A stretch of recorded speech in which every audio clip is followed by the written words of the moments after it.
slavery around 1450 BC. So I'm not even going to pretend that I know all of the culture and all of the things that were happening in the history from over 3,000 years ago. Secondly, I do have a bias. I am starting on the premise that God is good and that God is just. And so if there are some things that I do not understand or make it sound like maybe God is not good and not just, I am assuming the problem is with my understanding, not with the Bible itself. So that's my perspective that I'm coming from. Thirdly, I want to warn you, I cannot and therefore I will not answer all of your questions about slavery in the Bible, because there are some things I still can't wrap my own mind around and I don't understand fully.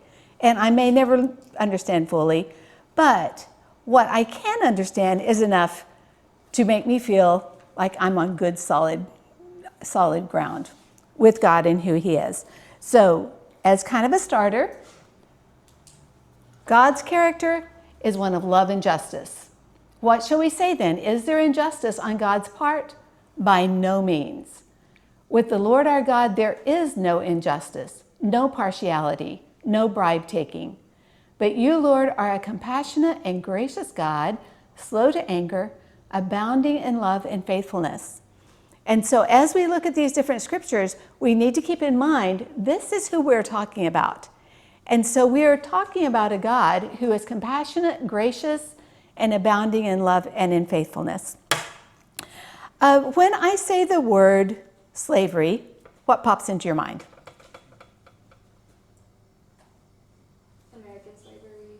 American slavery? Okay. Civil War. Civil War? Mm-hmm. Forced servitude. Okay, forced servitude. Well, I will say the first thing that comes to my mind is American slavery, because that's the history that is closest to us and that we've all studied and learned about. And the slave traders who would buy or kidnap African slaves and ship them to the U.S. Now, I think one thing we have to be aware of and be careful of is not to import our modern day understanding of slavery back into the Old Testament. We need to be aware of what was going on in that day and time. Now, the kind of slavery that took place here, I will say, if the Christians at that time had followed the Mosaic Law, we would not have had slavery in the United States. Does that surprise you? Okay, why would we not have it? Any ideas? Because it was enforced. Because it was what? It was not forced, according to the law of Moses. Okay, it was not forced. Yeah, American was forced. Okay, this was definitely forced. In Exodus, Moses wrote, "He who kidnaps a man, whether he sells him or he is found in his possession, shall surely be put to death." And since the American slave trade was based on kidnapping, the slave traders would have been put to death if we had been following the law of Moses. So again, remember, we're not talking about American slavery. It was a terrible thing. I think slavery in general is a terrible thing. But we need to look a little bit at what's going on there. Now, we're going to look at why does the Old Testament address slavery. And I'm taking a little bit of a turn here that might surprise you. In Malachi, God says, "I hate divorce." Does that have anything to do with slavery? Not directly, but if you remember, the Pharisees came to Jesus and said, "Is a man allowed to divorce his wife for any reason?"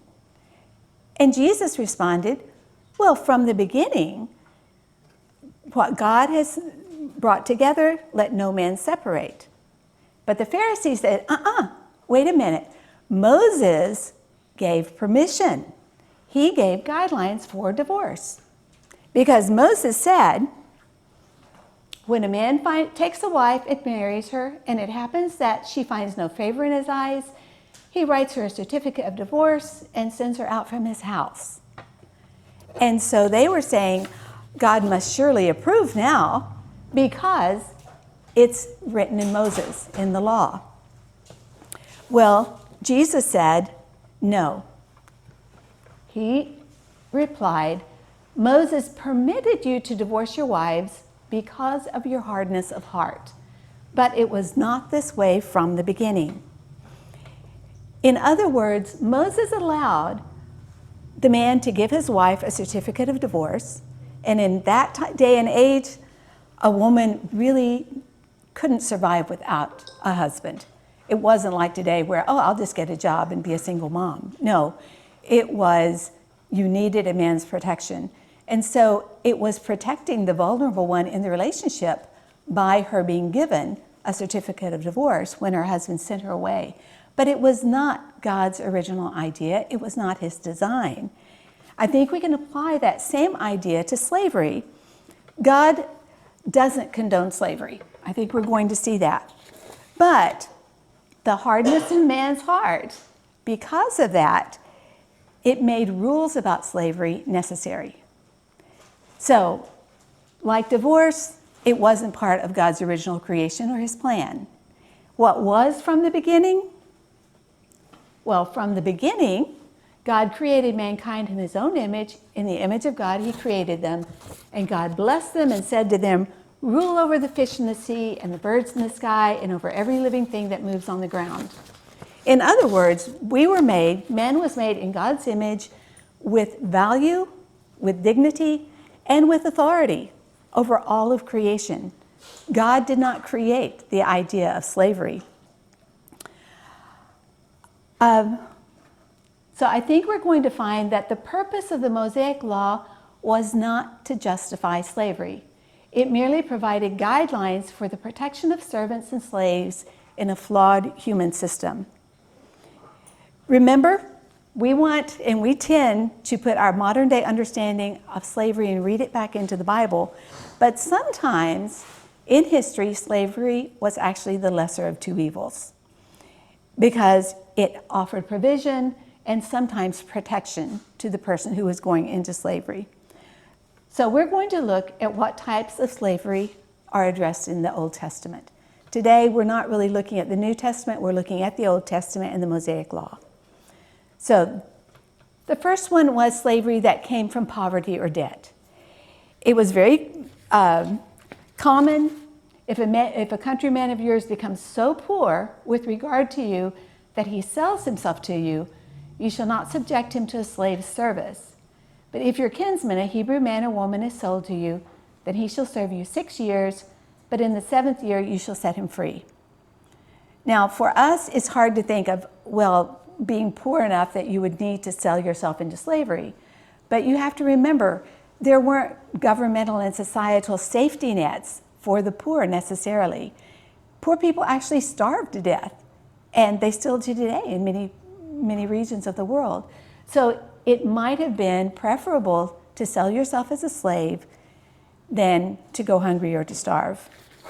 Another one that is a little bit more iffy, but it was something that happened. You could sell a daughter as a concubine. And this, again, is something that has been done throughout history, that if a family had a lot of daughters, they were poor, they might sell a daughter as a slave / concubine / wife.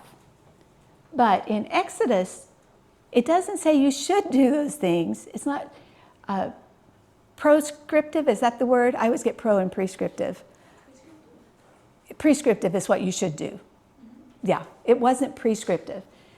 The protective regulations were, 1, the woman was not to be set free and sent away after 6 years. You remember the previous slide? A Hebrew man, after 6 years, he was to be set free. But not for the woman. If she came into the family as a spouse or a concubine, she was not to be sent away after 6 years. 2, she could not be sold to a foreigner. 3, if her master wanted to divorce her, if he didn't like her and wanted to get rid of her, she could be redeemed with money or goods and go free. Fourth, she was to be treated as a family member. In fact, if you read the passage in Exodus 21, it says, if you take a woman for your son, you must treat her as your daughter-in-law, that you have to consider her family. And five, even if a second wife were taken, and back then they did have multiple wives in many cases, if the man took another wife, the share of the first wife or concubine's food, clothing, and conjugal rights could not be reduced. So these were all for the protection of the woman who was in that situation. And you might think, oh, what about those conjugal rights?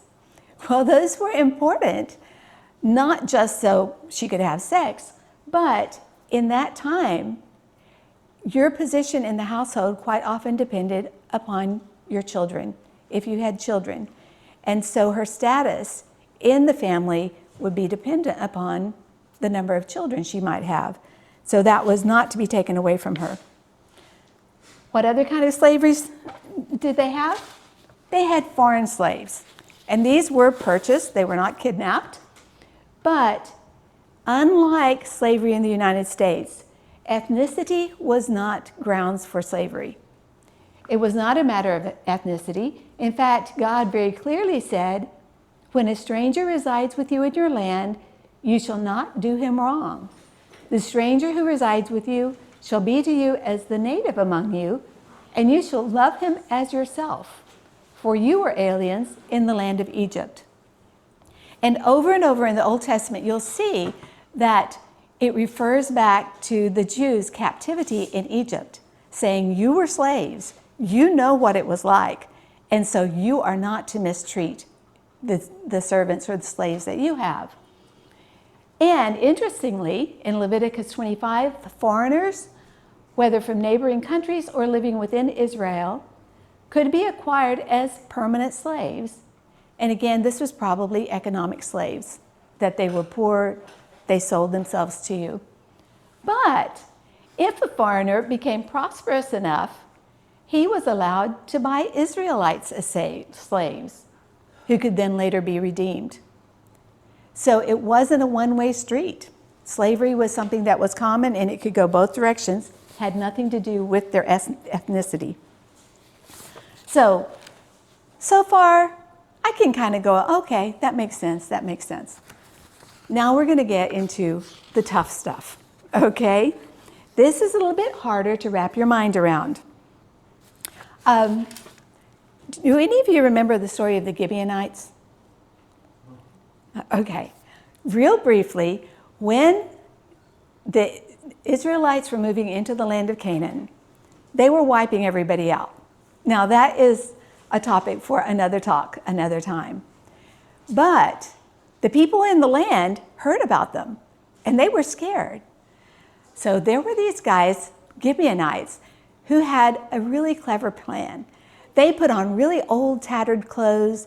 They got bread that was dry and moldy and sandals that were worn out. And they came to the Jews and said, we've traveled from a far, far country, and we really want to make a covenant with you. We want a peace treaty. Can we be friends? And Joshua said, well, wait a minute. How do I know you're really from a foreign country? And they said, oh, look at our clothes. These were brand new when we left home. And look at this bread. They pulled out this dried, crusty bread and said, we pulled this straight out of the ovens right before we left on the trip. That's how far we've come. So, without consulting God, Joshua and the leaders made a covenant with them, made a peace treaty, said, we will be friends, we will not conquer you, but you will have to be our slaves. And they were like, yay, good, we'll be your slaves. Well, then they discovered they basically lived around the corner, and they were Canaanites in the country, but they'd already given their word and they couldn't go back on it. So they did not destroy the Gibeonites, but they said, okay, you're going to be hewers of wood and carriers of water. So you're going to chop the wood for us, you're going to carry the water. And you know what the Gibeonites said? They said, hooray, yes, we're saved. So I tell that story just as kind of a reminder that sometimes slavery was actually preferable to being wiped out and eradicated. The Gibeonites certainly thought so. And this is the fourth kind of slave. There were foreign slaves who were taken from the prisoners of war that the Jews had. And it says in Deuteronomy, when you approach a city to fight against, you shall offer terms of peace. And it shall come about, if it agrees to make peace with you and opens to you, then it shall be that all the people who are found in it shall become your forced labor and shall serve you. However, if it does not make peace with you, but makes war against you, then you shall besiege it. You shall strike all the men in it with the edge of the sword. Only the women and the children you shall take as booty for yourself. Thus you shall do to the cities that are very far from you. So that sounds really foreign to our way of thinking, right? They were to go, they were to offer terms of peace, but if the city rejected the terms of peace, they were to, and the city insisted on making war against them, then they were to fight back and wipe out all the men.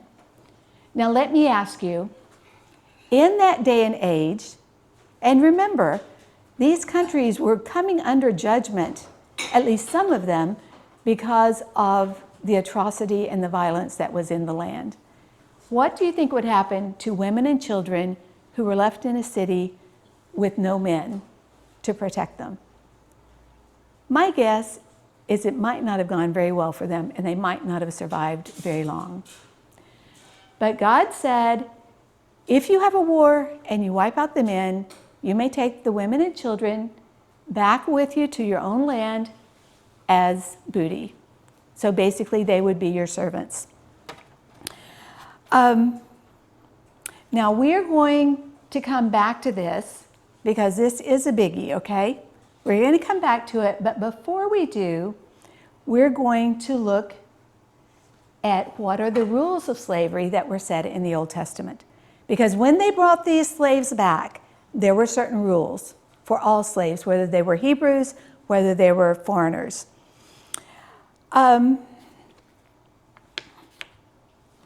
First one. Slaves were to have Saturday off every week. The seventh day you shall not do any work. You or your male servant or your female servant, so that your male servant and your female servant may rest as well as you. I lived in Singapore from 2000 to 2005, and the culture there is very different. But one of the things that was interesting was that almost every family had a live-in maid. Now, they paid them a trifling amount, and most of them were from some of the poorer countries of Asia. But I was horrified to find out that by law, if you have a maid working for you, she is required to work 12 hours a day, 7 days a week for the first 2 years. For the first 2 years, you are not required to give her a single day off. If you can imagine, that sounds pretty horrible. I think some of those maids in Singapore would have liked a little bit of the Mosaic law to come into effect where they could have a day off every day, every week to rest. God cares about the needs of the servant. Slaves were to celebrate national holidays. You shall rejoice in your feast, you and your son and daughter, and your male and female servants. There were quite a few. I don't remember the exact number. Do you remember how many national holidays the Jews had? They had quite a few, and those were days of feasting and rejoicing and dance and whatever. But the slaves were to get those holidays as well, and they were invited to be part of it. They were to rejoice in the feast right along with the families. Slaves were to be treated humanely. In Exodus 21, it says, if someone starts beating up on his slave, a slave must be given his freedom if his master caused him any kind of serious injury. Specifically, it gives the example of if he knocks out a tooth or if he loses an eye, then that guy has his freedom. He is no longer required to work for that master. And a slave's life was to be valued. If a master killed his slave, the slave's life must be avenged. It says in Exodus 21, 12 through 21, he who strikes a man so that he dies shall surely be put to death. Now, the second part of that is one of those verses that is hard for me as a Christian to understand, because it does say, however, if the slave dies several days later, then vengeance wasn't taken. And it uses the phrase, because he is his property. That sounds awful, right? But that word property, I asked my resident Hebrew scholar, and he looked it up for me, because it also is in the reference of my Bible too. But it's better translated, it can also be translated money or asset. So I think here, it seems like this law was to motivate the slave owner, even if he weren't just a nice guy who wanted to treat his slaves well, that he should take good care of them because they were his assets. And if you lose him, either by letting him go free because you knocked out a tooth, or because he died while he was in your service, you've lost that asset that you had. And for the Hebrew poverty or debt slaves, they were to be freed after 6 years and given a generous severance gift. And when you set him free, you shall not send him away empty-handed. You shall furnish him liberally from your flock and from your threshing floor and from your wine vat. You shall give to him as the Lord your God has blessed you. There also is indication that these guys who were working off debt had the ability to make money. So maybe they were working part-time, maybe the master was giving them something, because there are verses that say, if he is able to get together enough money for his release before the 6 years are up, then he can pay off his debt and he can be set free before the 6 years. Yes? So wouldn't it be better to translate, at least the Hebrew specific version of the word slave, to indentured servitude? Because that's a very different definition and everything. And also I would like to say, when I saw back to the rules that they had for war and everything, I noticed that's very close to the way that the Vikings and Nordics did their practices and everything. They also had very heavy rules for when you go into your raids. You are supposed to only kill the combatants and the men. Women and children are supposed to be spared. They had a lot of rules for that and everything. So it seems that God himself saw these rules and everything, and even far before the Vikings or anyone else was there, he made sure to set these rules to say, hey, these are terrible things that are happening here. I need to set rules to make sure that the least amount of damage can be done. Yeah, that's very interesting in that I don't know about the Vikings myself, but I do know that in the Code of Hammurabi, they have a very similar thing. They have similar rules. And I think this goes back a lot to what we talked about when we talked about morality, that there is an innate awareness that some things are just evil. And after World War II, the Nuremberg trials, they were not based on one country's laws. They were based on a natural law that some things are just obviously evil. And so even though your government told you to do something evil, you should have known better. So yes, I think you may see these. An indentured servant, yes, it was more like an indentured servant. Now the word is translated as slave or servant. One of the most, talking about that kind of thing though, I think one of the most horrifying aspects of war is sexual violence that takes place. And unfortunately, throughout history, there has been a lot of rape, a lot of violence, and that still goes on today. looking at where we are today, in the 1990s, rape was used as an instrument of ethnic cleansing in the former Yugoslavia and as a means of genocide in Rwanda.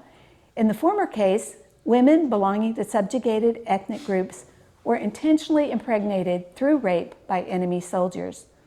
In the latter case, women belonging to the Tutsi ethnic group were systematically raped by HIV-infected men who were recruited and organized by the Hutu-led government. And between 250,000 and 500,000 women and girls were raped in the 1994 genocide in Rwanda, between 20,000 and 50,000 in the war in Bosnia and Herzegovina. I mean, horrible things, but it still happens today. Hamas terrorists employed sadistic practices aimed at intensifying the degree of humiliation and terror inherent in sexual violence.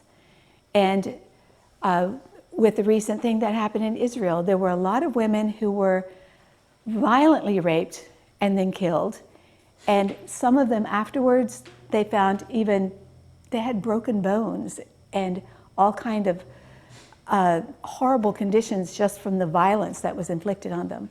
Now, if you're thinking this way, and this is what's in your mind, when you read back the Old Testament, you may take the women and children as slaves. That's horrible. That would be a terrible, terrible thing to happen. But I think it's important to realize the Jewish nation was never to indulge in sexual violence, even in war. That was something God did not allow. And women were never taken as sex slaves.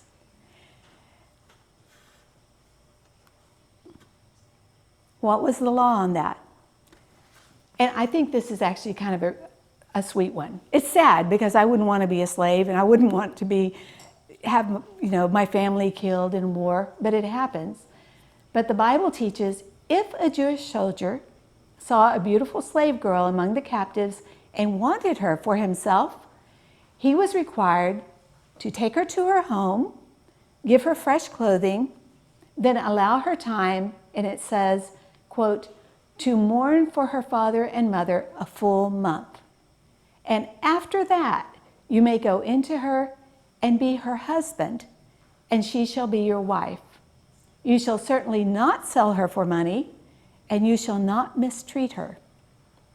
So God put up these requirements for the soldiers that they were not allowed to just go and sexually mistreat the slaves and the women that they were taking captive. God cared enough about those people from the surrounding countries who were the enemies of Israel that he cared about the emotional trauma that those women were going through and said, you have to wait a full month for them to mourn their father and mother and the loss that they have gone through.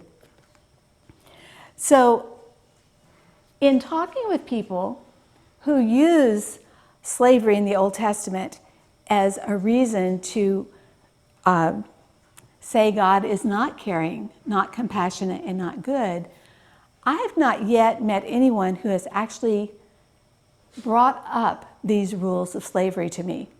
It's usually just a general, oh, there's slavery in the Old Testament, and you could kill the men and take the women for yourself. Well, yes, that was allowed, but you have to be aware what were the circumstances, what would have been the condition and fate of those women if they had not brought them back to Israel, and what were the requirements when they did bring them back. And I would say these are very humane requirements that reflect the fact that God is compassionate and cared about the slaves. So yes, there are aspects of slavery. Oh, one more I missed. A slave was given the right to run away from a bad master. Did you know that? I mean, the Underground Railroad would have been very, very biblical, because in Deuteronomy, God says, you shall not hand over to his master a slave who has escaped from his master to you. He shall live with you in your midst, in the place which he shall choose, in one of your towns where it pleases him. You shall not mistreat him. So a runaway slave He was not to be punished. He was not to be returned to his master. If the conditions were bad enough that he ran away, he was to be given the lie of the land to choose where he wanted to live. He could go anywhere. He could live in freedom. And the people of that area were not allowed to mistreat him. So looking at these, I think you see the Bible consistently teaches throughout all of Scripture that human relationships are to be characterized by love and respect. The rules set out in the law of Moses do not show that God condones slavery. Rather, they set boundaries for the protection of the most vulnerable person in society, who would be the slave, in a fallen world where, as a result of the hardness of men's hearts, slavery was universally practiced. So those are the primary verses that I could find in the Old Testament dealing with this. I know it's all been one-sided, but if you have questions, if you have comments, things that you want to bring up, please feel free.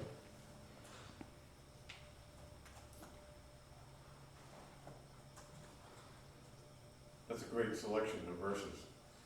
Mm-hmm. So, you can easily skip over some of those as you read through the Old Testament, Mm-hmm. but when you pull them out and really put them together, that's a pretty good case to be made. Mm-hmm. And that's what I tried to do. I tried to find every verse that dealt with slavery and go through it. So I can honestly say there are none that well, there might be one or two I didn't include, but we can talk about those if you want. Yeah. So is it possible with the idea of God allowing something that is not his design out of the hardness of man's hearts, does he use that as a sort of judgment on those men because their hearts are hardened? So like, for example, with divorce, that's not his design, it's not beneficial to anybody, especially not an entire society. Right. But I think that mindset was very common in the past. But I think as a general rule, it is true, looking at Romans 1, the number one way we see God's judgment is he gives us over and lets us have what we want when we are rebelling against him. Yeah. And because he gives us what we want, we have to live with the consequences of the hardness of our heart and the choices we make. Yeah. Mm-hmm.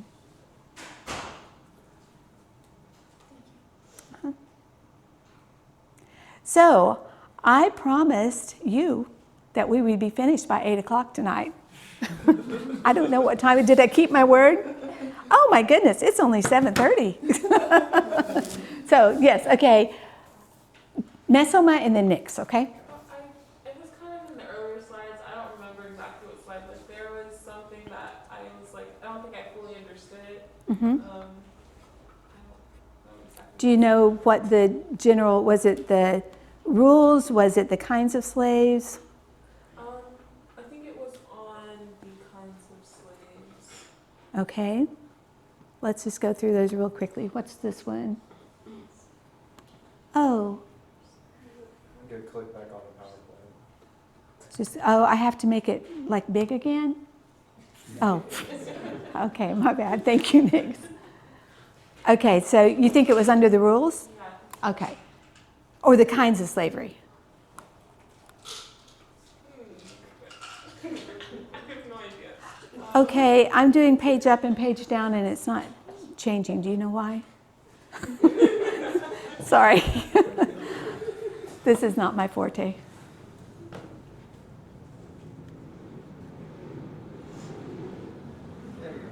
Okay. Yeah, just click on the arrows. Okay, thank you. Okay, then let's go back to the kinds.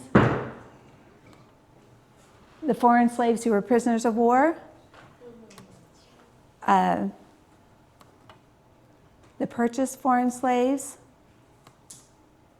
Selling a daughter as a concubine. And poverty and debt. I think it was in the foreign one. The foreign one, the second paragraph. That if they had enough money, they could buy an Israeli for a slave. Yeah. So is Well, this was rules for the Jewish population. It was given to the Jews, but the actual, well, how do I keep getting that?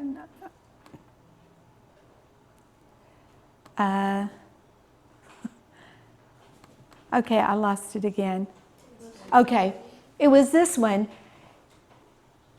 In Leviticus 25, I don't have the direct quote there. If you read it as a direct quote, it says, if a foreigner who lives among you becomes prosperous and buys a Jewish person as a slave, then the Jewish person has the right to buy his freedom back. So he couldn't say, you're going to be my slave forever. Now, for the Jewish person who was buying a foreigner as a slave, that slave became his permanent slave. But the Jews were never to be permanent slaves to anyone. They could always buy their freedom. Or if they didn't have enough money to buy their freedom, then after 6 years, in the 7th year, they were automatically set free. Next. The slide before this, I think. The slide before? That's after. Oh, that's after? Okay. So we have. That's the prisoners of war. So you want to go to the prisoner of war? Yeah. Okay. Well, I am going the wrong direction again. Sorry, this is not my thing. Okay? I mean, yeah, those are not peace terms at all. You know, surrender and be enslaved or we'll kill you. Those aren't, like, I don't think there's any, like, people who would accept those terms. I don't think you would accept those terms as, like, peace. Well, no, I would not say it was terms of peace. It was not a peace treaty. It was not like, oh, we're going to be good friends now. Yes, it was, you have a choice. You can be our slaves or you can die. That was the option. Yeah, that's not a choice. Well, apparently there were plenty of them who said, we're going to fight. And they opted to fight.